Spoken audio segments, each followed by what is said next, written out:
Learners welcome back. क्या आपके साथ ऐसा होता है जब भी आप ट्रेड लेते हो तो आपका स्टॉप लॉस हिट हो जाता है, या जब भी आप बाई ट्रेड लेते हो तो पहले मार्केट आपका स्टॉप लॉस हिट करता है और फिर ऊपर जाता है। उसी तरह आप एक शॉर्ट ट्रेड लेते हो तो पहले आपका स्टॉप लॉस हिट होता है, फिर मार्केट नीचे जाता है।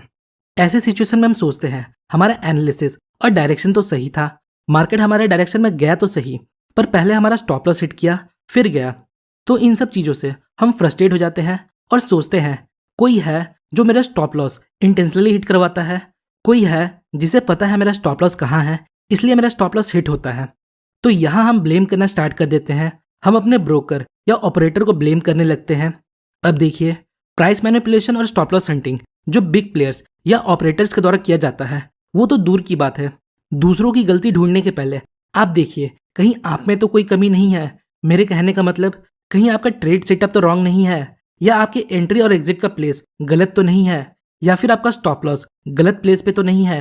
हो सकता है आप रॉन्ग प्लेस पर एंटर हो रहे हो जिसकी वजह से आपका स्टॉप लॉस हिट हो रहा है, या आप सही टाइम पे एग्जिट नहीं हो रहे हैं, या आप गलत जगह पर स्टॉप लॉस लगा रहे हो। तो बिग प्लेयर्स जो मैनिपुलेशन करते हैं वो तो करते ही हैं, जिसे हम आइडेंटिफाई करके कुछ हद तक अवॉइड कर सकते हैं। इसके ऊपर मैंने कुछ वीडियो बनाए हैं, आप इन वीडियोस को देख सकते हो। पर अगर आपका एंट्री एग्जिट या स्टॉप लॉस का प्लेस ही गलत है तो विदाउट मैनिपुलेशन आपका स्टॉप लॉस हिट होता रहेगा और आप सोचोगे ब्रोकर या ऑपरेटर ने आपका स्टॉप लॉस हिट करवा दिया। तो इस वीडियो में हम 5 पॉइंट्स को डिस्कस करेंगे कि क्यों हमारा स्टॉप लॉस रेगुलर हिट होता है, क्या रीजन है, और कहाँ आपको स्टॉप लॉस लगाना चाहिए, कहाँ आपको एंटर होना चाहिए, जिससे आप अपने स्टॉप लॉस को एक बेटर प्लेस पर रख सको। बट एक बात याद रखिएगा, मैं आपको कोई मैजिक ट्रिक नहीं बताऊंगा जिससे आपका स्टॉप लॉस कभी ना हिट हो। स्टॉप लॉस ट्रेडिंग का एक पार्ट है। ट्रेडिंग में स्टॉप लॉस का मतलब cost of doing a business. Stop loss place करना अपने आप में एक आर्ट है, यह आपको most of the time losses से बचा सकता है, पर हर बार नहीं। तो आइए रीजन नंबर 1 देखते हैं, जो है chasing momentum. Most of the time हम मोमेंटम को चेज करने की कोशिश करते हैं because of FOMO. FOMO means fear of missing out. मतलब सपोज मार्केट एक स्ट्रॉन्ग अप ट्रेंड में है, तो यहाँ हम सोचते हैं अगर हम इस ट्रेंड में एंटर नहीं हुए तो प्राइस यहाँ से ऊपर चला जाएगा और हम इस ट्रेंड को मिस कर देंगे, तो हम यहाँ टॉप पर एंटर हो जाते हैं। फिर नेक्स्ट मार्केट नीचे आ जाता है और आपका स्टॉप लॉस हिट हो जाता है। फिर अगेन मार्केट आपका स्टॉप लॉस हिट करके वापस ऊपर चला जाता है। फर्स्ट ऑफ ऑल, अगर आप ट्रेडिंग करते हो तो आपको ये पता होना चाहिए कोई भी फाइनेंशियल इंस्ट्रूमेंट स्ट्रेट लाइन में ऊपर नहीं जाता। मार्केट करेक्शन के साथ आगे बढ़ता है, मार्केट ऊपर जाता है, फिर करेक्ट करता है, फिर ऊपर जाता है, फिर थोड़ा करेक्ट करता है। सिमिलर डाउन ट्रेंड में भी। तो इसका मतलब आपको कभी भी टॉप पर एंटर नहीं होना है, आपको एक रिट्रेसमेंट या करेक्शन के बाद एंटर होना है।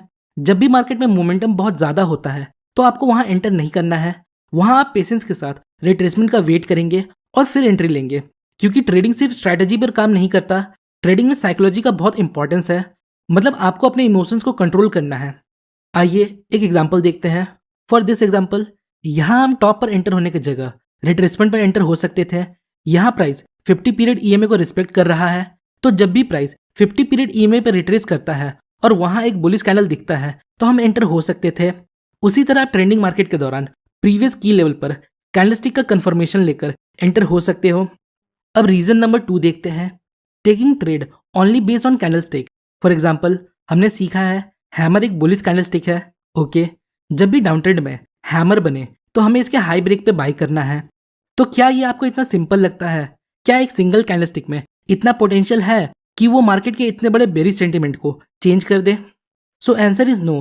कैंडलस्टिक ट्रेडिंग में हमने बहुत कुछ सीखा, 100 से भी ज्यादा पैटर्न्स और ट्रेड करने का तरीका। पर एक इंपॉर्टेंट चीज जो हमसे छूट गया वो है लोकेशन। आइए इसे एक रियल एस्टेट के एग्जांपल से समझते हैं। सपोज हमारे पास 2 3 BHK का फ्लैट है, दोनों बिल्कुल सिमिलर है, पर दोनों का लोकेशन अलग है। एक है थोड़ा बैकवर्ड एरिया में और एक है सिटी में। तो आप बताइए किस फ्लैट का वैल्यू और इंपॉर्टेंस ज्यादा होगा? ऑब्वियस सी बात है सिटी वाले फ्लैट का, क्योंकि फ्लैट बी एरिया और वैल्यू में है तो ट्रेडिंग भी बिल्कुल सेम है। कैंडलस्टिक पैटर्न इंपॉर्टेंट है, पर कब? जब ये हमें राइट लोकेशन पर मिले, मतलब एरिया और वैल्यू पर मिले। वापस हैमर वाला एग्जांपल पर आते हैं। तो यहाँ हमारे पास हैमर है जो डाउन ट्रेंड में बना। नेक्स्ट यहाँ देखिए, ये एक और हैमर है, ये भी डाउन ट्रेंड में बना, पर इस वाले हैमर के साथ एक सपोर्टिंग फैक्टर है, एरिया ऑफ वैल्यू, जो है ये सपोर्ट लेवल। और हम सभी को पता है सपोर्ट से हमें एक रिवर्सल देखने को मिल सकता है। तो आप बताइए इन दोनों हैमर में से कौन सा ज्यादा इंपॉर्टेंस होगा? तो हम ये इजीली बोल सकते हैं ये हैमर ज्यादा इंपॉर्टेंट होगा। तो ट्रेडिंग में हैमर या किसी भी कैंडलस्टिक पैटर्न का फॉर्मेशन इंपॉर्टेंट नहीं है, इंपॉर्टेंट है उसका लोकेशन। अगर कोई भी कैंडलस्टिक पैटर्न बनता है जो बेरिश है और वो एक ऐसे लोकेशन पे फॉर्म हुआ जहां से हमें एक गिरावट देखने को मिल सकता है, तो उस कैंडलस्टिक का स्ट्रेंथ और बढ़ जाता है।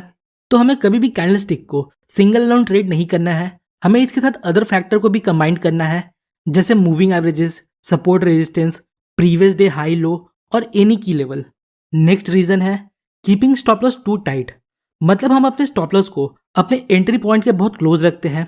सपोज हम यहाँ बाय ट्रेड लेते हैं और हमें पता है ये हमारा सपोर्ट है, तो हम अपना स्टॉप लॉस या तो सपोर्ट पर रख देते हैं या जस्ट इसके नीचे, क्योंकि हमने यही सीखा है कि सपोर्ट के थोड़ा नीचे हमें अपना स्टॉप लॉस रखना है। पर थोड़ा नीचे का मतलब ये नहीं कि जस्ट एक दो पॉइंट नीचे रखें। अगर हम ऐसा करते हैं तो एक लॉन्ग विक कैंडल हमारे स्टॉप लॉस को हिट कर देगा। तो स्टॉप लॉस को जस्ट नीचे रखने की जगह आपको इसे थोड़ा ब्रीदिंग रूम देना चाहिए, ताकि अगर मार्केट थोड़ा नीचे आए तो आपका स्टॉप लॉस हिट करके ऊपर ना जाए। Next point, stop loss should always have some protection. मतलब आपको स्टॉप लॉस रैंडमली कहीं नहीं रखना। आपके स्टॉप लॉस के पहले कोई लेवल होना चाहिए जिसे ब्रेक करने में मार्केट को स्ट्रगल हो। वो लेवल सपोर्ट या रेजिस्टेंस हो सकता है, प्रीवियस डे हाई लो हो सकता है, डिमांड एंड सप्लाई हो सकता है, एटसेट्रा। अगर आप अपना स्टॉप लॉस कहीं भी रख देते हो जहां प्राइस को जाने में रुकावट ना हो, तो ईजिली आपका स्टॉप लॉस हिट हो जाएगा। वहीं सपोज अगर आप सपोर्ट के नीचे अपना स्टॉप लॉस रखते हो, तो प्राइस को आपके स्टॉप लॉस तक पहुंचने के पहले इस सपोर्ट को ब्रेक करना होगा। सो आपके स्टॉप लॉस के पास कोई प्रोटेक्शन लेवल होना चाहिए। नाउ लास्ट पॉइंट देखते हैं क्यों आपका स्टॉप लॉस हिट होता है। तो नेक्स्ट रीजन है you are placing stop loss on a round number. बहुत से लोग क्या करते हैं, अपने स्टॉप लॉस को सर्टेन पॉइंट पर रखते हैं। फॉर एग्जाम्पल हम निफ्टी में ट्रेड लेते हैं और अपना स्टॉप लॉस 20 पॉइंट का रखते हैं। या हम देखते हैं आज निफ्टी बहुत वॉलेटाइल है, तो आज मैं 50 पॉइंट का स्टॉप लॉस रखूंगा। हम सोचते हैं मार्केट ज़्यादा वॉलेटाइल है, तो हम बड़ा स्टॉप लॉस रखते हैं। पर स्टॉप लॉस रखने का ये एक गलत तरीका है। हम स्टॉप लॉस को राउंड फिगर या कुछ पॉइंट्स के बेस पर नहीं रख सकते। मतलब अगर हम कोई लॉन्ग ट्रेड लेते हैं और हमारा फर्स्ट सपोर्ट यहाँ है, तो हम सोचते हैं ये बहुत बड़ा स्टॉप लॉस हो जाएगा, तो हम अपना स्टॉप लॉस यहाँ कहीं रख लेते हैं कुछ पॉइंट्स नीचे। पर ये एक गलत तरीका है। इवन यहाँ स्टॉप लॉस बड़ा है, पर फिर भी हमें अपना स्टॉप लॉस इसके नीचे रखना चाहिए। यहाँ हमें लॉस को कम करने के लिए पोजीशन साइजिंग पर काम करना चाहिए। मतलब हमें अपने पोजीशन साइजिंग को कम करना चाहिए, ना कि स्टॉप लॉस को छोटा करना चाहिए। इसे हम पोजीशन साइजिंग बोलते हैं, जो कि रिस्क मैनेजमेंट